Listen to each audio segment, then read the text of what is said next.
প্রথম ধাপে 1,80,000 রোহিঙ্গা চূড়ান্তভাবে মিয়ানমারে ফিরে যাওয়ার যোগ্য।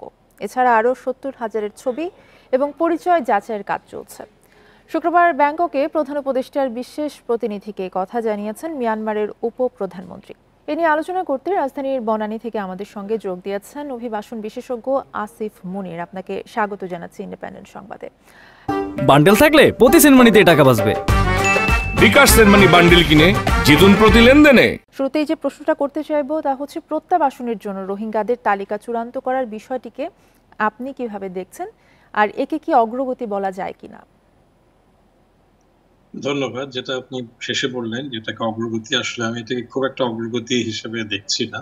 কারণটা হচ্ছে যে আপনি আপনাদের রিপোর্টেই বললেন যে 2018 থেকে 20-এর মধ্যে যে প্রক্রিয়া চলছিল, তখন দেখেছি যে দুবার এরকম একটা প্রক্রিয়া এসেছিল। একটা পর্যায়ে প্রাথমিক যে তালিকা উভয় পক্ষ এগ্রি করেছে সেই অনুযায়ী প্রত্যাবাসনের একটা তারিখও নির্ধারণ হয়েছিল, কিন্তু সেই অনুযায়ী হয়নি কিছুই। কারণ হলো যে মিয়ানমারে অবস্থার কোনো উন্নতি হয়নি যেখানে তারা নিরাপদে যেতে পারে, এবং রোহিঙ্গাদের দিক থেকেও তারা সম্মত ছিল না এই কারণে যে ওখানে আসলে যে সংকটের কারণে তারা মিয়ানমার ছেড়ে এসেছে সে অবস্থার কোনো পরিবর্তন হয়নি।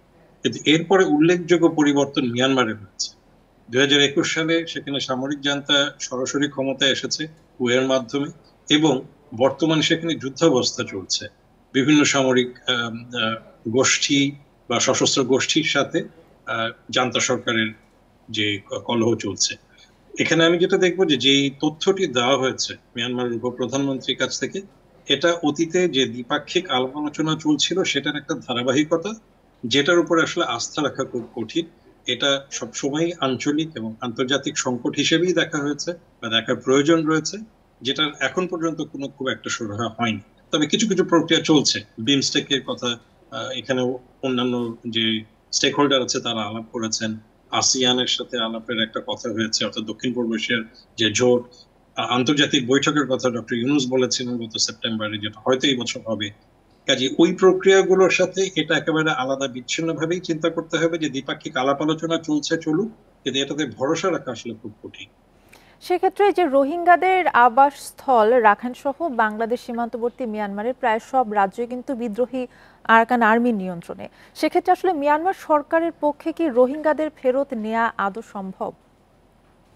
হ্যাঁ, এটা একটা বড় প্রশ্ন। আমরা এর আগেও শুনেছি, বিশেষ করে আমাদের পররাষ্ট্র উপদেষ্টা বিভিন্ন সময় বলেছেন, এমনকি দক্ষিণ পূর্ব এশিয়ার দেশগুলোর সাথে অন্যান্য বৈঠকে বলেছেন যে এখানে যদি প্রত্যাবাসনের একটা উদ্যোগের ব্যাপার বা রোহিঙ্গাদের অধিকারের ব্যাপার প্রশ্ন থাকে, এখানে যে রাজনৈতিক এবং এক ধরনের একটা সিভিল গভর্নমেন্ট দরকার, সেইটার ব্যাপারে সহায়তাটা প্রয়োজন। কাজে এখন বলা চলে যে জান্তা সরকার কিছুটা ব্যাকফুটে আছে, একটু পশ্চাৎপর অবস্থানে রয়েছে।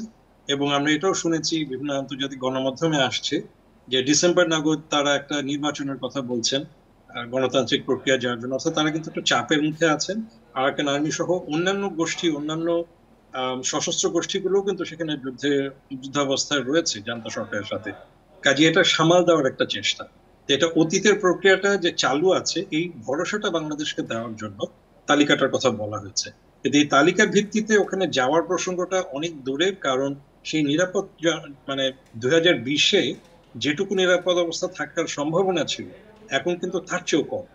কাজে এইটা দেখতে হবে যে হ্যাঁ, এক ধরনের লিপ সার্ভিস, একটা কূটনৈতিক কৌশল, উভয় পক্ষকেই সেটা মেনে চলতে হচ্ছে, কিন্তু এটার উপরে ভরসা করা আসলে যাবে।